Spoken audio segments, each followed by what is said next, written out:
Courtney Harris and Corvante Baptiste aided some inmates after their brazen escape. They say before the breakout, Harris used a phone to contact an inmate who remains at large and say she transported two escapees to multiple locations. They're both still on the run. They say Baptiste used a phone and social media to contact. Not to allow the men to cut the pipe to freedom. But Sheriff Susan Hudson launched an internal investigation into her own staff, believing the inmates had more help from the inside. So far, a total of 4 OPSO employees were suspended without pay. Family members defend the maintenance worker accused of helping 10 inmates escape from the Orleans Parish Jail. As Jacob Bradford tells us, Sterling Williams is accused of shutting off the water to the cell from which they escaped. Well, John and Meg, Sterling Williams' family says his safety was threatened the night of the escape, saying that he was told that he would be shanked if he did not shut the water off so the inmates could escape behind a toilet. However, the Attorney General says Williams had plenty of time to get help. I love you, son, and we's coming. Danielle Williams worries about her son Sterling. All right, what's up with the YouTube fam? I'm back again with another video, right? So listen, this is another update on this situation where the inmates escaped out of the New Orleans jail and now they are out on the run. Y'all know I normally don't do updates, especially this many, but you know I got to. It's so many different things happening back to back to back to back. People asking me so many damn questions like I'm involved and shit like that. But ultimately, we're finna get into everything that's going on right now. It was 10 inmates that were out on the loose. It's 5 now. It is 5 for sure. You can go fact check this and do your due diligence on it so you can figure it out. Now, by the time I post this, ain't no telling if they done got a number 6 or something like that. But as of now, it's only 5. But I'm coming at y'all with another video today about 2 slow fuckers that got caught in the middle of all of this whole situation right here. Some of the videos that I did download, I didn't even get a chance to watch. I just said, let me go ahead and just do a video over the whole damn thing. But basically, I did see that one of the girls were like helping with the getaway driving and stuff like that, and then somebody else was doing like some communications over the phone to help with food or something like that. I'm not for sure. That's what we're here for anyway, to check it out and see what's going on. But yeah, man, I want to say, and then another thing I got up in here as well, the family of the guy who helped them get out of jail is speaking out in his defense, which is understandable because I'm gonna be with my family right or wrong. You know what I'm saying? That's just how I am, unless I just don't rock with you. But I'm still gonna be with you right or wrong. But ultimately, a lot of people are saying, well, not even a lot of people, now that shit calming down because people, I guess they snapping out of it. They realize that boy did what the hell he wanted to do. People are saying, well, he was scared for his life. They were threatening him. How the hell do you actually know that? And I'm going to say that too. If I was him, I'm not going to lie on you if I'm associated with this crime directly. I just won't say shit. But if I was him, I would say the same damn thing too. Like, hell yeah, them niggas tried to threaten me. Told me they were going to take me up out of here. You feel me? And then he put it on Massey, the one who been escaping 4 times. He got a long criminal history and things like that. But I just want to say, if he was really threatened and he went through with it, he is a victim. But at the same time, like I said before, and I'm going to continue saying, he could have easily just call for backup, call for help. And somebody in the comments earlier was like, maybe that's a part of the jail culture.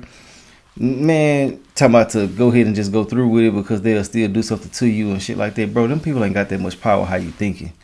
So just chill, bro. It ain't no culture or none of that old shit, man. Really what it is, that boy did what he wanted to do, or he was just scared as hell, one of the two. We'll never know. But I just want to say we're finna get into these updates. I want to know y'all thoughts and opinions on everything. I hope everybody out there that's rocking with me, that's watching this channel right now is okay. I'm wishing y'all nothing but the best in every aspect of y'all's life. And I'm sending you nothing but peace, blessings, and prosperous energy our way. When I say that, I'm only talking to those who say it back to me in return and to those who reciprocate the same energy back to me as well, but just not typing it out to me for whatever the reason may be. And I'm also sending it to your family, your loved ones, the people that's closest to you and things like that. But ultimately, man, I done said everything I had to say about everything else. Let's get into it and see what the hell going on with these slobbering, slow fuckers. They out here tripping. Let's go. To arrest 2 women accused of helping some of the escaped inmates stay free. Maddie Kurth breaks down how. On a Meg, state troopers say they have phone records of both the women communicating with some of the fugitives. They say Corvante Baptiste helped the one recaptured last night, Corey Boyd, and that Courtney Harris was at some point used as a getaway car. Now, Fox 8 law enforcement source says Leo Tate called Harris before the jailbreak. Tate was in the facility awaiting trial on burglary, drug, and weapons charges. Troopers say Harris later drove 2 of the fugitives around various spots in New Orleans. They say those 2 are still on the run, but did not identify them any further. In Slidell, troopers say Corvante Baptiste helped to get food to Corey Boyd while he hid from police. They say they have records of phone calls and social media messages. Boyd was picked up by troopers yesterday evening in the 1400 block of Iberville. He's accused of killing Mr. Brandon Fees during a car burglary last year. Now, the two women each face... Now, you know you got to be slow as hell to be messaging people about y'all doing this type of crime. I'm telling you, man, they slobbering slow. You got to be really, really slow to be doing this, bro. I don't understand it. And some of the dudes they broke out, they cases didn't even carry all of it. They're going to get more time for escaping than what they was about to get for doing what they did, bro. It's just crazy. It's sad and unfortunate that people are in there letting people freestyle to them in jail. Y'all in there getting freestyle too. That jail talk hell, ain't it, boy? Got you thinking that y'all finna be in love. Got you thinking, you know what I'm saying, this is the man for you and shit like that. Cuz is using you as much as he can until he get up out of here. And he gonna get somebody else to throw that cat across the room on him. You better be smart. You better hold the people down. Now, not everybody not like that now. There's some real solid dudes that's in jail. They really will get out here and do what they need to do. But ultimately, anybody that got you out here doing some weirdo shit, they don't give a damn about you, bro. Real talk. So you better understand and realize that. But some dudes been manipulating people for so damn long, they go to jail and then they continue to do it to everybody else. So, you know, and it's like that for the women too. Not just men. Yeah, I be seeing them love after lockups and all of those shit. And people be riding with you the whole jail bid and get out and act a damn fool. Let's get back into it though. 1 count of accessory after the fact. In Louisiana, that's a felony, punishable by up to 5 years in prison. Now 5 inmates are still out there, and investigators say they're getting help to stay ahead of law enforcement. Attorney General Liz Murrill says her message is simple: help the escapees, and you will end up behind bars. If you help them, you will be prosecuted. Yes, you it's shouldn't great. help them. The more help that they get, the more charges there are going to be. Is it really worth going to prison over? The first arrest for allegedly helping in the escape came earlier this week. Jail maintenance worker Sterling Williams faces 10 counts of simple escape and 1 count of malfeasance in office. Williams claims one of the escapees, right there on your screen, Antoine Massey, he says he threatened to shank him if he didn't shut the water off to the cell's toilet right there. Williams' attorney, Michael Kennedy, says his client shut the water off to unclog the toilet, not to allow the men to cut the pipe to freedom. But Sheriff Susan Hudson launched an internal investigation into her own staff, believing the inmates had more help from the inside. So far, a total of 4 OPSO employees were suspended without pay. So now it went from trying to unclog the damn toilet to somebody trying to poke you up and things like that. Bro, it's all BS in my personal opinion. I got to keep it real. I ain't here to argue with nobody about shit. I just feel like that boy did what the hell he wanted to do. And it ain't no disrespect to the family or no shit like that. I'm just simply stating my thoughts and opinions about this. And I mean, shit, my say so ain't got shit to do with what the court's gonna do and what they already got and what they believe and stuff like that. But I do want to say, he messed with the water anyway go and they helped them get up out of there. Some people were saying he didn't help them get out of jail, bro. Anything that was contributed, anything that you did to contribute to this, you helped. I don't give a damn how you try to twist it, turn it, bop it, twist it, none of that shit. You can't finesse it. The boy helped, and it's simple as that. If he didn't help, he wouldn't be in jail facing, I think it was 10 counts of helping people get out or whatever the hell it was. Get into it though. Family members defend the maintenance worker accused of helping 10 inmates escape from the Orleans Parish Jail. As Jacob Bradford tells us, Sterling Williams is accused of shutting off the water to the cell from which they escaped. Well, John and Meg, Sterling Williams' family says his safety was threatened the night of the escape, saying that he was told that he would be shanked if he did not shut the water off so the inmates could escape behind a toilet. However, the Attorney General says Williams had plenty of time to get help. I love you, son, and we's coming. Danielle Williams worries about her son Sterling. The 33-year-old faces criminal charges for allegedly helping 10 inmates escape from the Orleans Justice Center last Friday. Williams' attorney says he was just a tool being used in their escape plan, saying the inmates clogged a toilet knowing that when the water overflowed, the water would need to be shut off. And that is when they made their escape. But authorities a day earlier said Williams was threatened into turning off the water. I think that he made some bad decisions. I mean, I don't think that he had to do any of the things that he did. He could have just left. He could have told his supervisors. He could have quit. But you don't have to commit a felony because some inmate tells you to. Fox 8 legal analyst Joe Responti says guards and employees face threats all the time, but rarely bow to pressure. Every time a guard gets threatened by an inmate, You have to do what the inmate says, or else? I don't think so. I think that's a poor excuse. Investigators say Williams evaded questions and was untruthful during questioning. He denied his involvement in the outset, but he's now, you know, we've gotten more information, and that's the basis for the arrest. But his family is not leaving his side and vows to clear his name. I respect that, though. Stay strong, Sterling. We coming to get you. Sterling strong. Sterling strong. Sterling strong. Sterling strong. We here for you, Sterling. Mama here for you.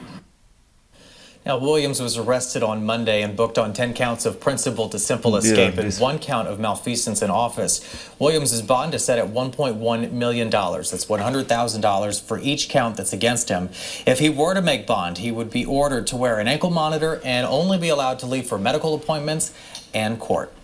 So right there, they let you know they got enough evidence to charge him with whatever they charging him with. So I ain't here to argue with people. It'd be very minimal amount of people coming over here to argue about certain shit, but it happens, and I just want to address it.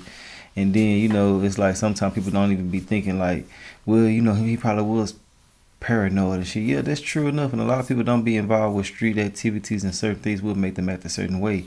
But what happens when a Karen call the police and shit like that? They be going through the same things. They be scared as hell, but they still gonna call and get some help about whatever the hell going on. But it is what it is. He probably don't want to look like a snitch. He probably want to be down. You know what I'm saying? I mean, and then he's always going to be innocent until proven guilty. I'm just stating my thoughts and opinions on it. You know what I'm saying?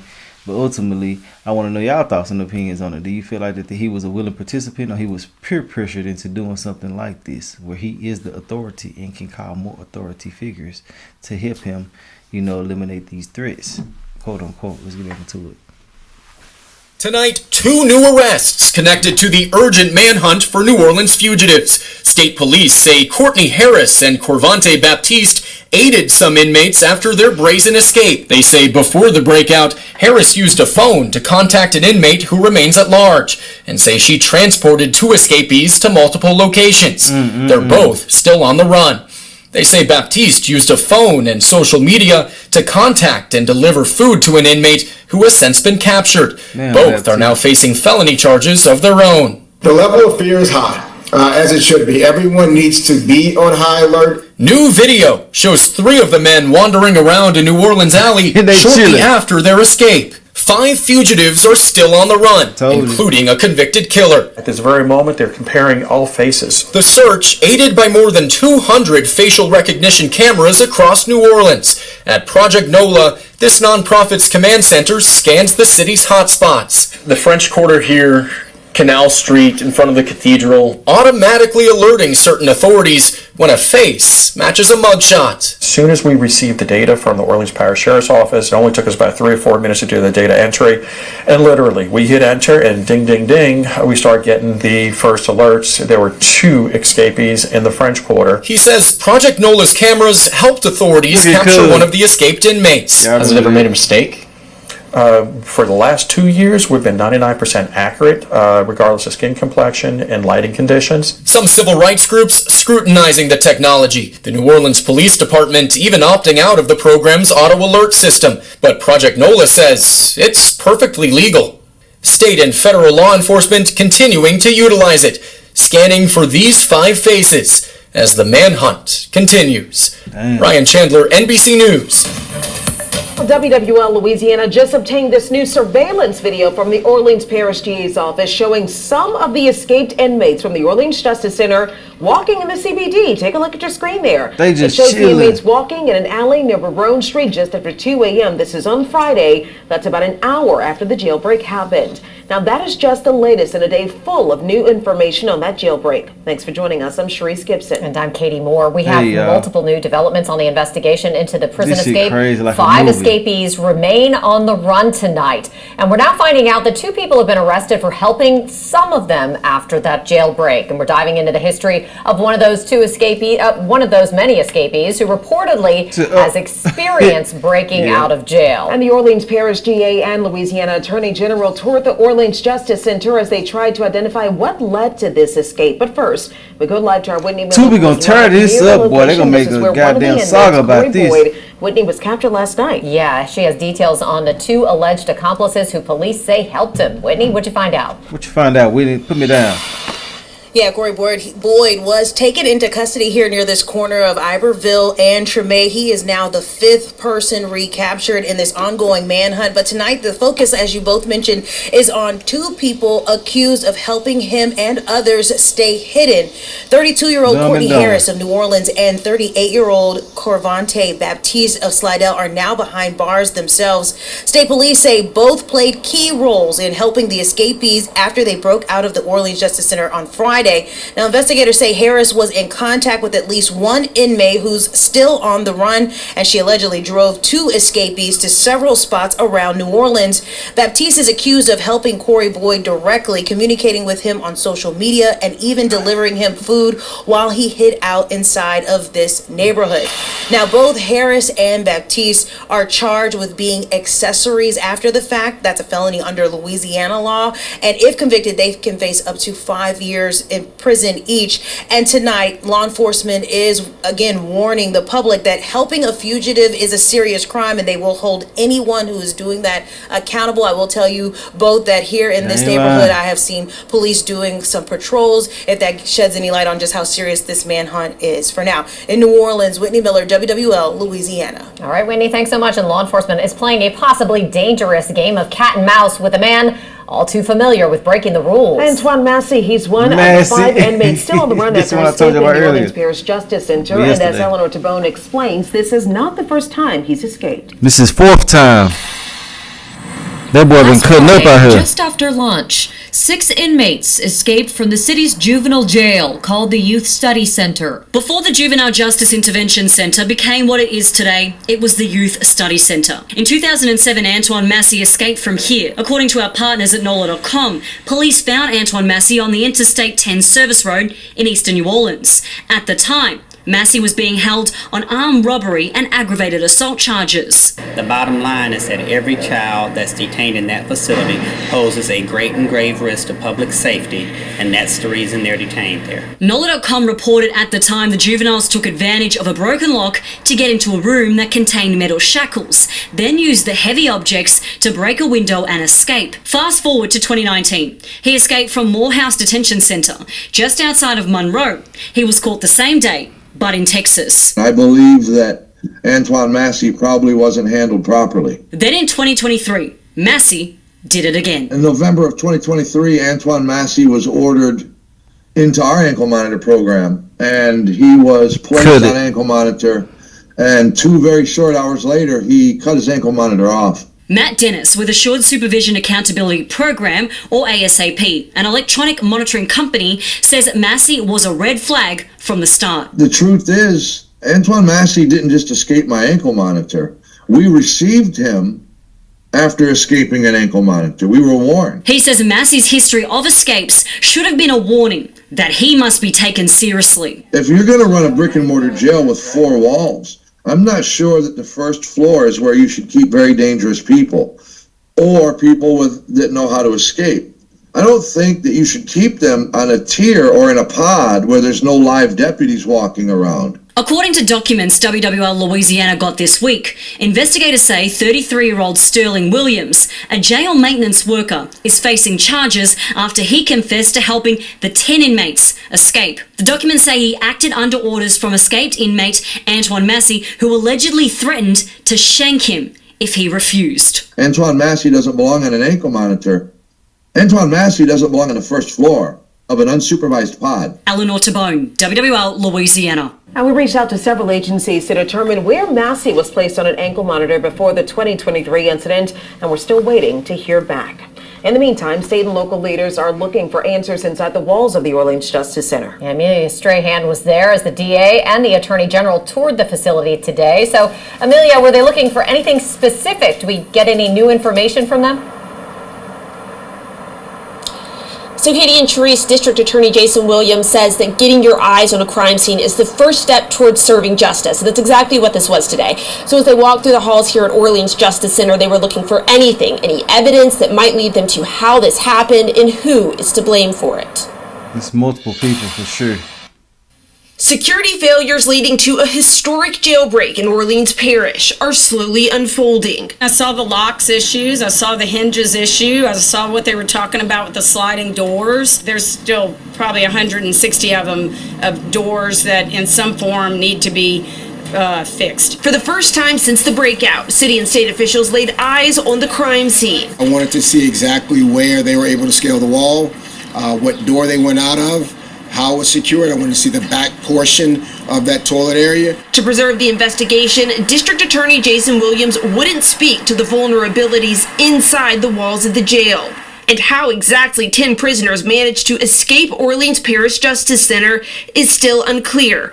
But outdated security systems, broken cameras, and vendor confusion were just a few of the failures the sheriff's office cited in Tuesday's city council meeting. That assessment outlines that the current system in place, it will fail within the next 2 years. For that footage that we've all now seen, where you have the 10 inmates running outside the facility, is there a door sensor there? No, that is not an exit door, but there are some vulnerabilities of the facility that weren't there initially. But Attorney General Liz Murrill says the failures stretch far beyond broken security systems and believes the length of inmates' stay in what should be a short-term facility is part of the problem. We aren't going to get long-term structural change in the system at this facility unless we can manage the amount of time that people are having to spend here, and that means their cases have to be moved. And Williams says one thing is clear. Responsibility lies with more than just one person. Who all was involved in this jailbreak? Who assisted, who knew, and when?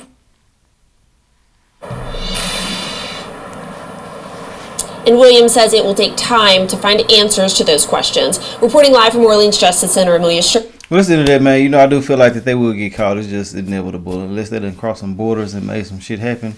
It take money to get away with certain things in certain ways. So I don't think nobody got that type of money to be doing certain shit a certain way when it's at the spur of the moment like this. Unless them girls don't want to got some loans out and did all other type of shit to try to help them out. But ultimately, man, I want to know your thoughts and opinions on this whole situation. I do want to say everybody is innocent until proven guilty, but a lot of them people was proven guilty for doing all type of crazy shit. One of them did something that I can, commend, but ultimately everybody else is just bullshitting.